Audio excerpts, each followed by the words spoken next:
In this video, we're going to look at the top 5 most common questions that are asked in hotel manager interviews, and I'm going to help you plan fantastic answers that will get you a job in hotel management.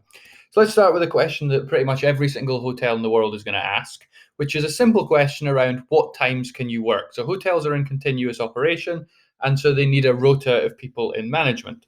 And so to be successful, you're going to have to answer this question well. This is a make or break question. If you answer this badly, you're unlikely to be successful. So, to be successful, you've got to do 3 things. The first thing is to show flexibility.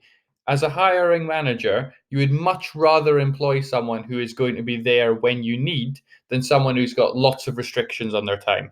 You want to show that you're committed to the hotel, and the way that you go about that is by talking about what you can do. If you immediately go into this answer and list all of the times that you can't work, you're just creating problems for the company and they will hire someone else. The key to be successful is to show that you're going to meet the hotel's needs. And if you can meet the hotel's needs, you're solving some of the problems of the manager interviewing you, and they are more likely to give you the job. So let's look at some things that hotels love to hear. They love to hear that you're happy to do night shifts, that you're able to work at short notice because staffing is dynamic and it changes. Weekends are a great time to be able to work. Holidays, just because the schools are on holiday, for example, doesn't mean that the hotel is just going to shut. It's in continuous operation. So if you can work generally any sort of holiday, or particularly school holidays, mention it. If you can't work those, do not bring it up. Anything you can't do, you don't bring up if you can avoid it. You want them to ask you about the times that you can't do rather than volunteering that. If you're happy working Christmas and New Year, that's a great thing to mention specifically. If not, just again, don't bring it up. So to be successful, get those 3 ideas in and mention as many of the things as you can on the list of things hotels love to hear, and your chance of getting a job just went up significantly. So let's look at the second question. How would you deal with an angry and abusive guest? And people tell long, rambling stories on this, and it's just a waste of time. What you want to do is have a short, sharp answer that shows that you know exactly what to do. And the way to do that is to just mention these 4 things. Start by talking about de-escalation. So you're going to use the word de-escalate. That means getting the situation under control, calming everyone down. Start with that word, and you're immediately getting their attention, showing that you know what you're talking about. Second thing you're going to do is you're going to talk about your listening, because usually when a customer is upset and angry, they generally just want someone to stop and listen to what they have to say. A good thing to mention is that you would generally take the customer away from the more public parts of the hotel. For example, you may take them to one side and sit down with them because you don't want them to be disrupting the normal flow of the hotel.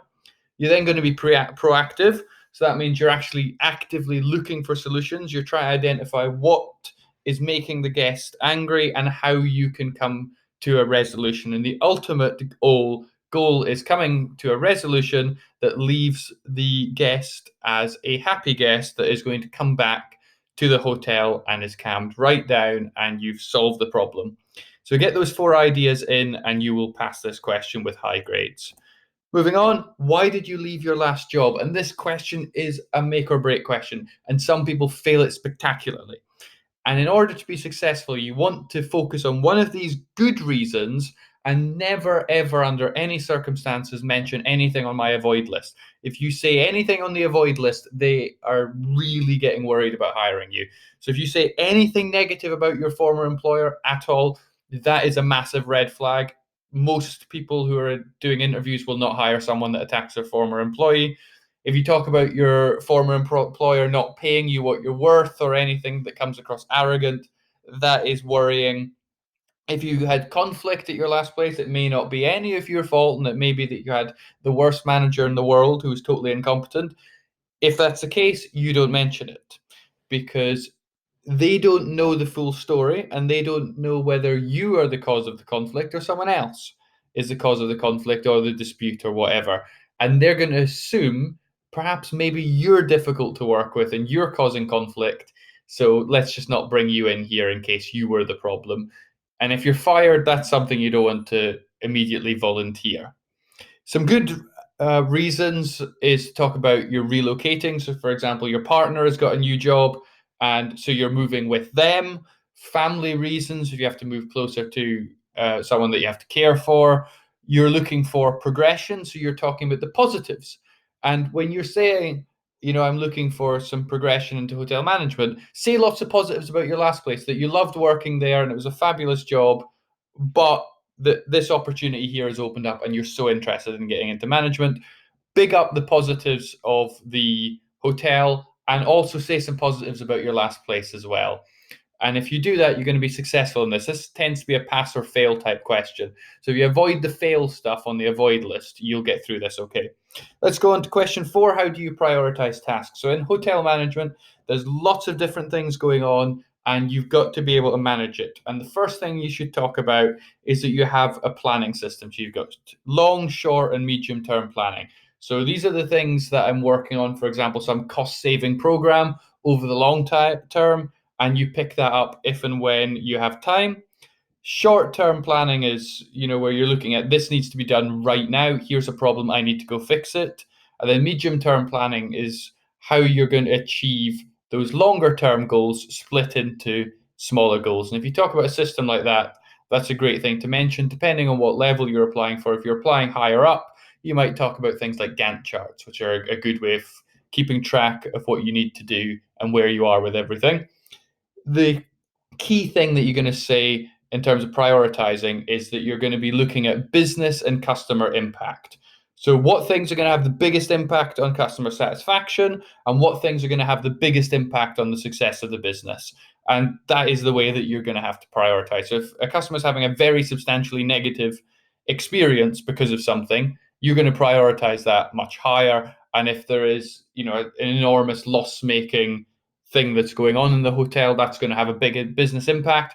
And so you're going to deal with that. If it's a big safety issue, that's also very high up because it has a big impact on customers and it has a big impact on the business.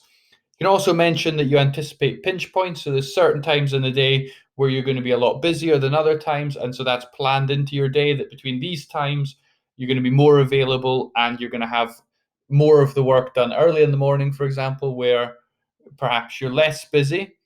And so you can have some planning system around that. And then the last thing to mention at the end is that successful prioritization is important to ensuring the smooth running of a hotel. So some summarizing point that says, this is the point of prioritizing and I value this. And if you get those 4 ideas in, you will get scored very highly on this question. So let's look at the last question. Where do you see yourself in 5 years' time? And this is a dangerous question. You must avoid certain things. Otherwise, it will count massively against you. So the first thing you're going to do in a successful answer is make sure that it is reasonable. If you say an answer that is completely ridiculous, that you're going to be general manager of, the Waldorf Astoria hotel in 2 years after university, that's not particularly likely. So you're going to make sure that it's within the reasonable progression. Might be slightly ambitious, but it's not ridiculous. This one you have to be very sensitive. So you're going to know who's interviewing you. And a bad thing to say is that you're going to be 2 levels above the person that's interviewing you. Or perhaps, depending on what particular role you're going for, you have to think whether it's appropriate to say that you're looking to do their job in 5 years' time. And so you have to pitch that to the specific hotel. If you are applying to the top level jobs, there probably isn't any progression. And so if you're saying doing something else in 5 years, that's going to count against you. So if you're going for general manager, there isn't a level above that that doesn't involve leaving the hotel with a big vacancy at the top. So you're going to avoid that. The thing that you should say in the case of going for the top jobs is that you're looking to be outstanding in your current role and just continually developing. You're going to look at what training programs the hotel provides and talk about your development. So over those 5 years, you're looking to gain the skills and experience necessary to move one level higher, rather than just saying in 5 years, I'm going to be a level higher. You're talking about what are you going to do to earn one level higher. In a bad answer, you're talking about leaving the hotel. If you say that, your job interview is probably just over. If you're leaving hospitality completely, that's an absolute disaster. And if you talk about promotion above what is possible or reasonably possible, that's a big negative. And really, you're thinking, what does the hotel want? The hotel wants hardworking, committed people that are constantly developing. And if you can say that, they're going to hire you. If you say anything that doesn't meet their needs, they're going to be put off. So focus on what the hotel wants, show the things that they are looking for, and you'll be successful in all the questions. So best of luck in your hotel management interview, and thank you very much for watching.